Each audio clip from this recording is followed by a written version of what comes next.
Veteranu na komunidade kontinua preokupa com kondisaun estrada, Ossu Asalaitula to Ossu.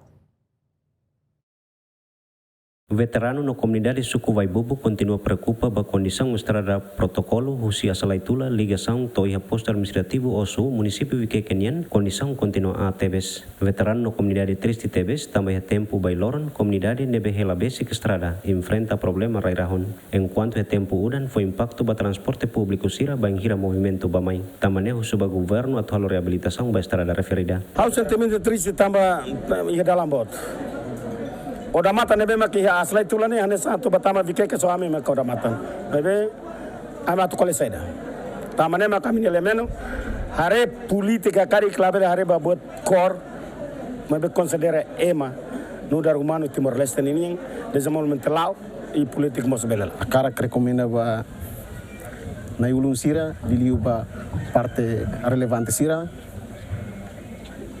atu hadiah minha dalang direção Ossu Asalaitula to iha Ossu tambah idane considera extra dalang nasional. Representante povo e Parlamento Nacional, deputada Maria Angélica Rangel Hateten, relaciona com condição estrada referida, Parlamento Nacional sempre hatou e plenária, mas beto agora governo se dá bele hadia. Fiscalização ne bema kami iha 2012 companhia local de ne maknarang uhakai cada estrada ne ami mai fiscaliza da lida, mas beto agora os 2012 ami mai fila fala depois para governo troca para então estrada de Ossu Asalaitula to Ossu vila ne la consegue termina la consegue ramata ho diangkat ho situação será de ela termina ni trabalho então amen na fatin com ali diangkat povo precisa estrada e governo idane foi na daqui a semana rua liuba